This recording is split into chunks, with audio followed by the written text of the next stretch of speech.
तुम हमारे घर में हो, हमारे घर से चले जाओ, वरना तुम सबको यहीं पर खा जाएंगे, चबा जाएंगे। वो वहां खड़े हैं, वो चारों वहीं खड़े हैं। वो बोल रहे हैं मुझे कि मेरे साथ चलो, तुम्हारा टाइम आ गया है। मैं नहीं जाना चाहता उनके साथ। नमस्कार दोस्तों। कानपुर की एक फैमिली एक नए घर में शिफ्ट होती है और उसी समय से उनके साथ कुछ ऐसा घटने लगता है जिसकी कहानी आज आप ध्यान से सुन लेंगे ना तो अपने ही घर से डरने लगेंगे। आइए उसी डरावनी घटना की कहानी जिया की जुबानी फुल डिटेल में जानते हैं। ये जो घटना घटी है राकेश जी की पूरी फैमिली के साथ घटी है। राकेश जी कानपुर में आराम से अपने छोटे से घर में अपनी ज़िंदगी बिता रहे थे। उनको किसी बात की दिक्कत तकलीफ नहीं थी। उनके पिता और उनकी पत्नी और 2 बच्चे। बच्चों में से लड़के का नाम आरव है और लड़की का नाम अनुष्का है। तो ये सब लोग आराम से अपने पुराने से पुश्तैनी घर में रह रहे थे कानपुर शहर में ही, और इनका गवर्नमेंट जॉब था। तो उसकी वजह से ना ही इनको ज़्यादा टाइम मिलता था दूसरा घर बनवाने के लिए कि इस घर को तोड़ दें हम पुश्तैनी घर को और तोड़ के नया बनवा लें या कहीं और शिफ्ट हो जाएं। बहुत टाइम से कोशिश कर रहे थे। इनका लड़का लगभग उम्र में 10 साल का हो जाता है। आरव 10 साल का होता है और अनुष्का 7-8 साल की होती है। तब सोचते हैं कि बच्चे भी बड़े हो रहे हैं और क्या बच्चों को पुराने घर में रखूं, मैं भी इतने साल से रह रहा हूं, तो कोई दूसरा घर खरीदूं या इसको ही तोड़ के बनवाऊं, क्या करूं समझ में नहीं आ रहा है। तो अपने पिताजी से बात करते हैं। पिताजी बोलते हैं कि देखो, अब इस ज़मीन पे ही दूसरा घर बनाना है या कोई और घर ले लो, इससे अच्छा कोई और ही ले लो। इसको पुराना घर तो पुराने को ऐसे छोड़ ही दो कि पुराना ऐसे ही पड़ा रहे, और फ्यूचर में कभी और उसकी हालत बहुत ज़्यादा ख़राब हो जाएगी कि बिल्कुल रहने लायक नहीं होगा, तो आगे चल के बच्चे जो हैं वो तोड़ ताड़ के बनवा लेंगे। तब तक अपना पुराना घर है, अच्छा नहीं लगता। जब तक मैं ज़िंदा हूँ तब तक इस घर को तो मत तोड़ो, जैसा है मैंने बनाया था अपने ज़माने में वैसा ही रहने दो। इनका नाम हरि नारायण था, इनके राकेश जी के पिताजी का नाम।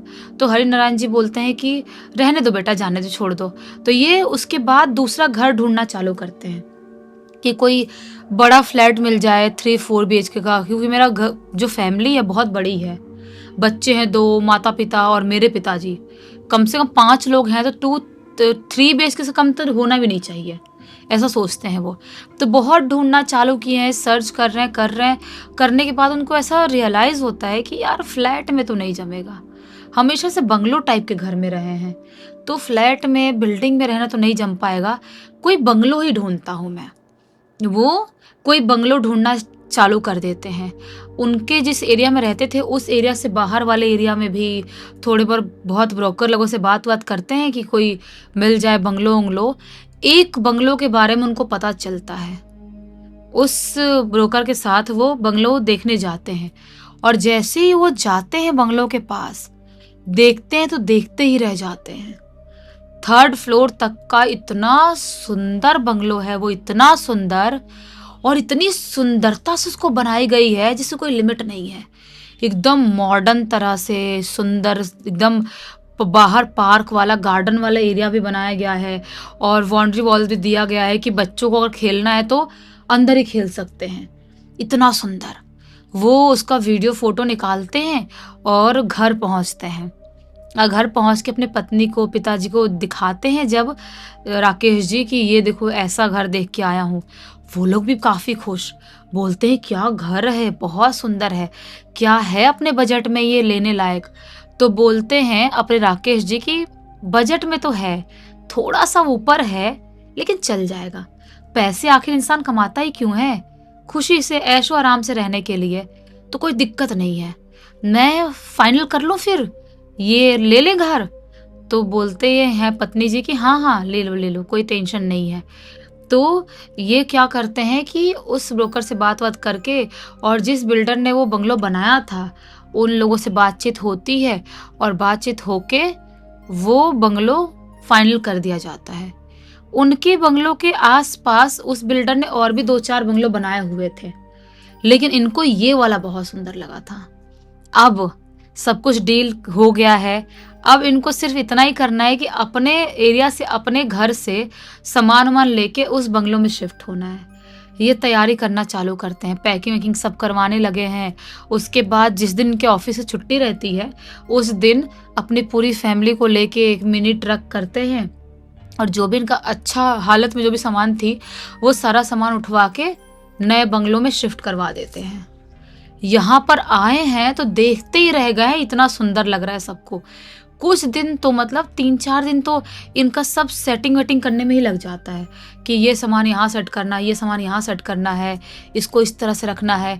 जो नीचे वाला ग्राउंड फ्लोर पे इनका जो घर का था ना, वहाँ पे किचन वाला और हॉल वाला एरिया था, डाइनिंग एरिया, कि पूरा ये यहाँ पे खाना खाएंगे, ये किचन है और एक कॉमन वॉशरूम है और ऐसे ही पूरा खुला खुला है। और फिर सीढ़ी चढ़ के जाएंगे तो फर्स्ट फ्लोर पे बहुत सारे कमरे हैं, कई कमरे हैं, जिनमें से एक एक कमरा ले लिया सबने। बच्चों ने एक कमरा ले लिया, छोटे छोटे बच्चे एक साथ ही रह रहे हैं, एक कमरा ले लिए हरि नारायण जी ने, एक कमरा में राकेश जी और उनकी पत्नी शिफ्ट हो गए। अभी भी ऊपर वाले फ्लोर के कमरे खाली हैं, लेकिन ये लोग सोचते हैं कि ऊपर तक जाएगा कौन, सीढ़ी चढ़ के इतना। आगे चल के फ्यूचर में देख लेंगे कि क्या करना है, किराए पे देना हो तो किराए पे भी दे देंगे, अपना ही तो घर है, खरीद चुके हैं। ये वहां पे रहना चालू कर दिए। अब इनके 3-4 दिन तो अच्छे खासे निकल गए शिफ्टिंग में। एक दिन रात की बात है, आधी रात का टाइम हो रहा था, लगभग रात के 3 बजे का टाइम हो रहा था। उस टाइम पे गर्मी का टाइम था, ये अचानक से इनके पूरे बंगलों की लाइट चली जाती है। एकदम घनघोर अंधेरा फैल गया है वहां पे।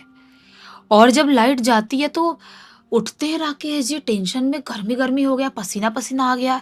सोचते हैं इन्वर्टर तो है हमारा, अच्छा खासा बड़ा इन्वर्टर है पंखा चलने के लिए और पूरे घर की लाइट वाइट जलने के लिए, तो फिर इन्वर्टर क्यों नहीं चल रहा है।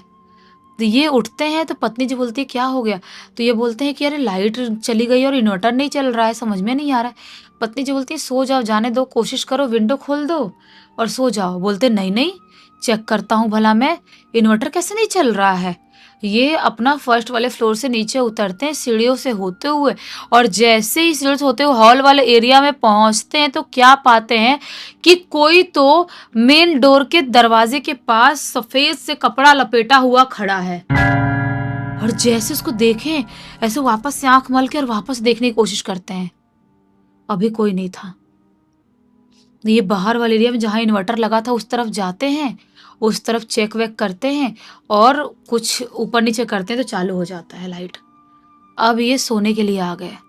ये इनको लगा था कि शायद मेरा वहम होगा, नींद से उठ के आया था, कुछ नहीं होगा, कोई शैडो पड़ी होगी बाहर से, लाइट वाइट का रिफ्लेक्शन होगा जिसकी वजह से मुझे वाइट वाइट सा कुछ दिखाई दिया।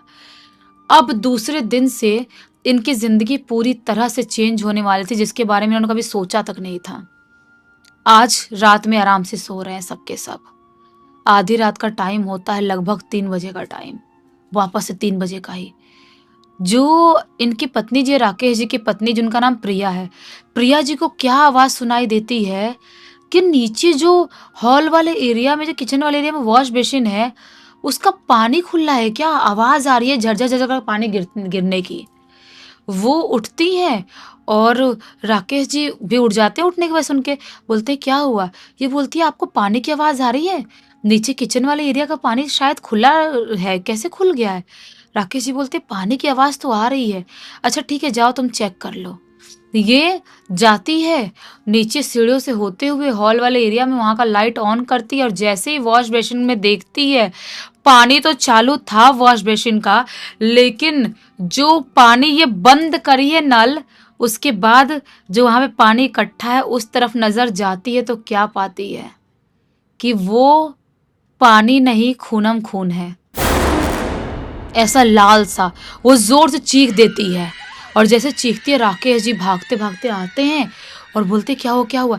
ये बोलती ये देखो इतना डार्क सा, इतना लाल सा, क्या है ये पानी की जगह पे क्या आ रहा था। राकेश जी बोलते ये कैसे हो सकता है, पानी की जगह पे ऐसा कुछ आना कैसे हो सकता है, मुझे समझ में नहीं आ रहा है। ये घबरा गई। वो बोलती है प्रिया जी कि मैं आपको बता नहीं रही हूँ, जब से यहाँ पर आए हैं मेरा सांस फूलता रहता है और मुझे सांस लेने में बहुत तकलीफ होती है और एक अजीब सी घबराहट होती है। जब बच्चे स्कूल चले जाते हैं, पिताजी भी अपने कमरे में रहते हैं, आजकल ज़्यादा बात नहीं करते पिताजी, और आप भी ऑफिस चले जाते हो, तो मुझे अजीब सी दबाव और घबराहट महसूस होती है। कुछ गड़बड़ तो नहीं है अपने घर में। राकेश जी बोलते नहीं नहीं नहीं, कुछ गड़बड़ नहीं हो सकता, इतना मत सोचो, इतना महंगा नया घर लिए हैं, ऐसा मत बोलो तुम। ये लोग वापस से ऊपर सोने आते हैं अपने कमरे में, और जैसे ही अपने कमरे में सोने आए हैं वैसे ही अचानक से पिताजी के कमरे से जोर से चीखने की आवाज सुनाई देती है। और जैसे ही ये लोग भागते भागते पिताजी के कमरे में जाते हैं, वो अजीब से सब बेड पे लेटे हुए हैं, आंख ऐसे खुली हुई है और ऐसे अटके हुए हैं, और ऐसे ऐसे ऐसे ऐसे कांप रहे हैं, जोर से ऐसे ऐसे ऐसे कांप रहे हैं। ये जाते हैं, पानी वानी छिड़कते हैं मुंह पे और बोलते क्या हुआ पिताजी, क्या हुआ क्या हुआ। उनको उठाते हैं तो हरि नारायण जी बोलते हैं कि ये कौन कौन से लोग थे, ये कौन से लोग थे, अजीब सी हरकत कर रहे थे, मुझे मारने की कोशिश कर रहे थे। राकेश जी बोलते कौन मार रहा था आपको। तो हरि नारायण जी बोलते हैं कि यहाँ इस सामने खड़े थे 4-5 अजीब से सफेद कपड़े में लपेटे हुए से, उनका पूरा शरीर सड़ा हुआ था, वो मुझे अजीब सा देख रहे थे और बोल रहे थे कि चलो मेरे साथ। मैं क्यों जाऊं उनके साथ, कौन थे वो लोग, घबराए हुए से कांपते हुए से बोलते हैं। राकेश जी बोलते हैं पिताजी आपने कोई बुरा सपना देखा होगा, ऐसा कुछ नहीं है, आप इतना मत घबराओ। हरि नारायण जी बोलते हैं कि क्या बुरा सपना, रोज मुझे कुछ ना कुछ सफेद से कपड़े में लिपटे हुए दिखाई दे रहे हैं, मुझे कुछ समझ में नहीं आ रहा है ये क्या हो रहा है यहाँ पर। ये लोग बोलते हैं कुछ नहीं हो रहा है, आप मत चिंता करो इतना, आप लाइट ऑन कर देते हैं, आप लाइट ऑन में ही सो, आप नहीं सोगे तो आपकी तबीयत खराब हो जाएगी। हरि नारायण जी को पानी वानी पिलाते हैं और सुला के आ जाते हैं। अपने कमरे में आए, प्रिया जी बोलती है राकेश जी से कि बताइए पिताजी भी ऐसा कुछ महसूस कर रहे हैं, कुछ गड़बड़ तो नहीं है ना, कुछ होगा तो नहीं अपने साथ, छोटे छोटे बच्चे हैं अपने। राकेश जी बोलते हैं अरे कुछ नहीं होगा, तुम ओवर रिएक्ट मत करो, कुछ नहीं होगा। ये लोग कैसे तैसे रात में सोते हैं। आज संडे का दिन था। संडे के दिन बच्चे मस्त अपना खेल रहे हैं, आरव कहीं खेल रहा है और अनुष्का बाहर उनके जो गार्डन वाला एरिया था उस तरफ खेलने के लिए गई हुई थी। अचानक से अनुष्का चीख चीख के चिल्ला के रोते रोते भागते भागते अंदर आती है, घर के अंदर। सब भागते भागते जाते, बोलते क्या हुआ बेटा क्या हुआ, सब हॉल में बैठे हुए थे। अनुष्का बोलती है वो उधर उधर गार्डन में एक बहुत ही सड़े हुए अंकल थे, वो मुझे मुझे अपने पास बुला रहे थे, बोल रहे थे मेरे साथ चलो। मेरे बोलते सड़े हुए अंकल, कैसे सड़े हुए अंकल। अनुष्का बोलती है कि वो अंकल ने सफेद कुछ ओढ़ा था और उनका शरीर पूरा सड़ा हुआ था। ये लोग बोलते हैं बेटा तेरा वहम होगा, कोई अंकल ऐसे थोड़े हो सकते हैं, सड़े हुआ कोई कैसे हो सकता है। ये बोलती है नहीं, वो मुझे अपने साथ लेके जाने के लिए बोल रहे थे, मैं नहीं जाऊंगी गार्डन में, गार्डन गंदा है। ये लोग बोलते हैं हाँ ठीक है मत जाना, अकेले मत जाना, कोई बात नहीं। इसको शांत करवाते हैं, बहुत तेज तेज रो रही थी, चॉकलेट वॉकलेट देके शांत करवाते हैं। और उसके बाद से इनके घर का जो माहौल है ना वो और बुरा होने लगता है। ये अब आज रात में भी सोने तो सब गए इसी उम्मीद से कि सब कुछ सही सही रहेगा। अचानक से आधी रात के टाइम में बच्चों के कमरे से चीखने की आवाज़ सुनाई देती है, और जब भागते हुए राकेश और प्रिया जी जाते हैं देखते हैं कि आरव जोर जोर से कांप रहा है और बहुत तेज तेज चीख मार मार के, दहाड़े मार मार के रो रहा है। बोलते हैं क्या हुआ बेटा क्या हुआ। बोलता है कि मैं ये यहाँ पे बहुत अजीबोगरीब है सब, और सब मार डालेंगे, वो अजीब से कपड़े पहनते सड़े हुए से। अनुष्का सही बोल रही थी, कुछ कुछ अजीबोगरीब अंकल आंटी हैं यहाँ पे, सब मार डालेंगे, जिंदा नहीं छोड़ेंगे। वो बोलते हैं कि तुम हमारे घर में हो, तुम हमारे घर में हो, हमारे घर से चले जाओ वरना तुम सबको यहीं पर खा जाएंगे, चबा जाएंगे। ऐसा ऐसा बोलते हैं वो। तो वो बोलते हैं नहीं बेटा ऐसा कुछ नहीं होता है, ऐसा कुछ नहीं है। बच्चे चिल्लाए तो दादाजी भागते हुए आए तो बोले कि राकेश जी को बेटा कि क्या हो रहा है, समझ में नहीं आ रहा है, मुझे भी अजीबोगरीब कुछ दिखाई दे रहा है, बच्चों को भी दिखाई दे रहा है। मुझे तो चलो बुढ़ापे में आंखों का धोखा हो सकता है, बच्चों के साथ क्या हो रहा है, तुमको बिल्कुल भी सही समझ में लग रहा है तुमको कि यहाँ पे कुछ सही है। राकेश जी बोलते पिताजी हम कर भी क्या सकते हैं, कुछ दिन रुकते हैं और फिर घर में एक बड़ा सा पूजा पाठ कुछ रखवाते हैं, अगर कुछ हवा बदतर होगी भी तो वो निकल जाएगी, आप इतना चिंता मत करो। पिताजी बोलते हैं ठीक है। पिताजी का खाना पीना अब छूट गया है। प्रिया जी बताती है राकेश को कि अब पिताजी खाना वाना नहीं खाते हैं ढंग से, वो जीने लायक खा रहे हैं, आधा रोटी एक रोटी खा रहे हैं, उतने भी खा के उल्टी कर दे रहे हैं। बीमार हो गए हैं और बच्चों का भी खाना पीना लगभग छूट ही गया है।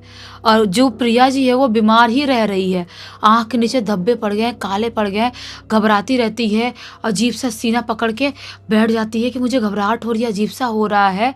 ये सब चीज़ें बहुत कॉमन हो गया उनके घर पे। अब राकेश जी के नाक में दम हो गया, उनको समझ में नहीं आ रहा कि पूरा फैमिली के साथ क्या होने लगा। लेकिन इन लोगों ने जिस चीज़ के बारे में कभी जीवन में नहीं सोचे थे वो उनके साथ होने वाला था। वापस से अगली रात, मंडे की रात थी, थके हुए ऑफिस से आए थे राकेश जी, जल्दी सोने चले गए। बच्चे अपने कमरे में सो रहे हैं, हरिनारायण जी अपने कमरे में सो रहे हैं।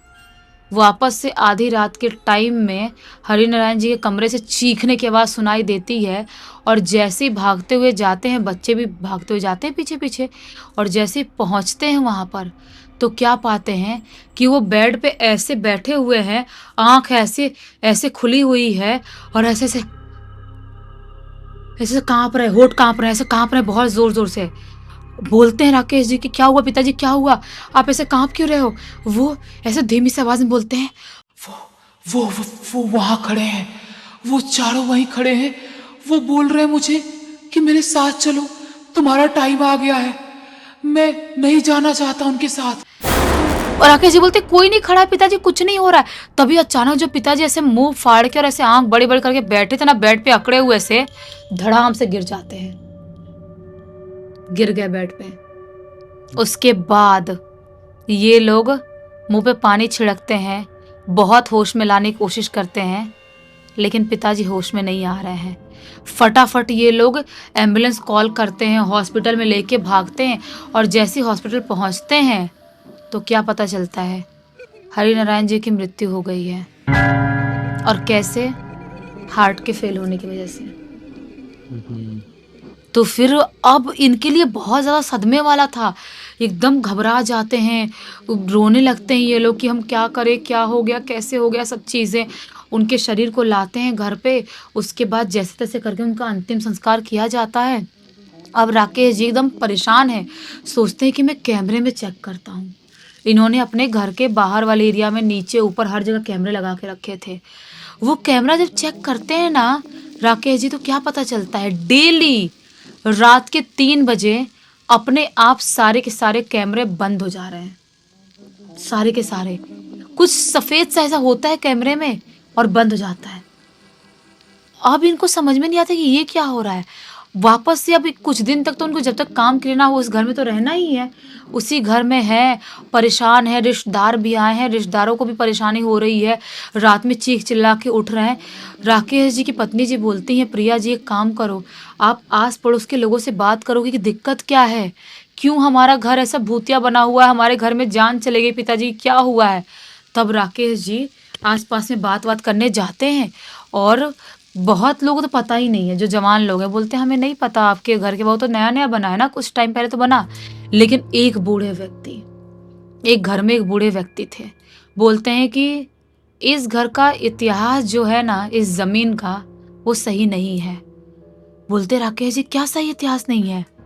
तो वो बूढ़े अंकल बोलते हैं कि आज से लगभग 17-18 साल पहले यहाँ पर जहाँ पे तुम्हारा घर है ना, यहाँ पर एक मुर्दा घर हुआ करता था और उस मुर्दे घर में बहुत सारे शरीर आते थे जिनका कुछ अता पता ना हो, जिनका ऐसी रोड पे एक्सीडेंट हो जा रहा हो, जिनके शरीर को कोई पूछने वाला ना हो। एक एक शरीर आके 10-10 दिन, एक एक महीने तक ऐसे पड़े रहते, सड़ते ही रहते थे। और वहाँ पर उस मुर्दा घर में कोई वॉचमैन लोग भी रात में कोई गार्ड तक काम नहीं करते थे, क्योंकि रात की वहाँ की एक्टिविटीज़ बहुत ज़्यादा बढ़ जाती थी। स्ट्रेचर खींचना वहाँ पर, और किसी की चिल्लाने की, चीखने की आवाज़ें सुनाई देना। इनफैक्ट हमारे घर तक सुनाई देती थी आवाज़ें, वो बूढ़े अंकल बता रहे हैं, चीखने चिल्लाने की आवाज़ें आना। और ऐसी ऐसी एक्टिविटीज़ होने लगी कि एक टाइम बाद सबने डिसाइड किया कि इस मुर्दा घर को बंद कर देना चाहिए। उस मुर्दा घर को बंद कर दिया गया, लेकिन वहाँ की एक्टिविटी शांत नहीं हुई। बहुत चीखने चिल्लाने की, रात में आधी रात में आवाज़ आती ही थी। मुर्दा घर में स्ट्रेचर खींचने की आवाज़ दूर दूर तक आ रही है, जिनके हमारे घर के सामने तक आ रही है। रात में कोई बाहर निकल जाए तो कांप जाए, ऐसी ऐसी आवाज़ें आ रही हैं। एक टाइम ऐसा आता है कि एक कॉन्ट्रैक्टर बिल्डर जो है, बिल्डर वो ज़मीन खरीदता है वहाँ के आसपास के सब, और ज़मीन खरीद के सोचता है कि सब तोड़ ताड़ के यहाँ पे नया घर बनाऊंगा, नया बंगलोज बनाऊंगा। तो वो वहाँ पर आसपास की ज़मीन भी खरीदता है और वो ज़मीन भी खरीदता है और तोड़ ताड़ के सब कुछ वहाँ पे आपका ये बंगलो खड़े करता है, जहाँ पे मुर्दा घर जिस ज़मीन पर था। और उसके बाद इतना सुंदर वो बंगलो बनाता है, ये कोई भी ले ले, कोई भी लेने के लिए रेडी हो जाए, आपने ले लिया और आपने लिए और आपने इतना सब कुछ भुगत लिया। राकेश जी बोलते अगर ऐसी बात है तो फिर हम उस घर में बिल्कुल नहीं रहेंगे। तो अंकल बोलते रहना भी नहीं चाहिए आपको, काम क्रिया करो और रिश्तेदार जैसे आपका घर खाली करेंगे आप भी कुछ टाइम के लिए अपने पुराने घर या कहीं चले जाओ। ये लोग ऐसा ही करते हैं, अपने पुराने घर चले जाते हैं। पिताजी तो अब है नहीं, बच्चे भी दादाजी को बहुत मिस कर रहे हैं और बहुत ज़्यादा ट्राई करते हैं लोग घर को बेचने के लिए, बहुत ट्राई करते हैं, लेकिन लोग वो घर खरीद ही नहीं रहे हैं। अभी भी वो घर वैसा का वैसा ही पड़ा हुआ है, सुंदर सा आलीशान सा बंगलो, लेकिन कोई नहीं खरीद रहा है। लोगों को भनक लग गई है या वहाँ की वाइब कैसी क्रिएट हो गई है कि बिक ही नहीं रहा है वो। और इस घटना की जानकारी किसके थ्रू मिली यार? इस पूरी की पूरी घटना की जानकारी जिसके घर पे राकेश जी गए थे ना, जो बूढ़े अंकल ने बताए थे, उनके ही पोते अजय ने लिख के भेजा है। चलो अच्छा हुआ, एक बहुत अच्छी सीख मिली। इसी एक नोट के साथ कहानी का अंत कर देते हैं। अब तक वीडियो देख लिए थे तो बहुत सारे लाइक कर देना, चैनल को सब्सक्राइब कर देना। इंस्टाग्राम, हमारी वेबसाइट और गेमिंग चैनल का लिंक आपको डिस्क्रिप्शन बॉक्स में मिल जाएगा। इंस्टाग्राम में ऐसी कोई कहानी आपके पास है तो लिख के भेज सकते हैं। हमारी वेबसाइट में आके हमारे प्रोडक्ट और सर्विसेज चेकआउट कर लेना, कुछ अच्छा लगे तो खरीद भी सकते हैं। और हमारा गेमिंग चैनल आज ही एक लेटेस्ट गेमिंग आया है, उसमें वीडियो जो 90s की यादों को ताज़ा कर देगा, हॉरर गेम है, जाकर देखो, बहुत मजा आएगा। बाकी यहाँ पर कल बिल्कुल इसी अंदाज में फिर से मिलेंगे, तब तक के लिए बहुत बहुत धन्यवाद। आपका दिन शुभ हो।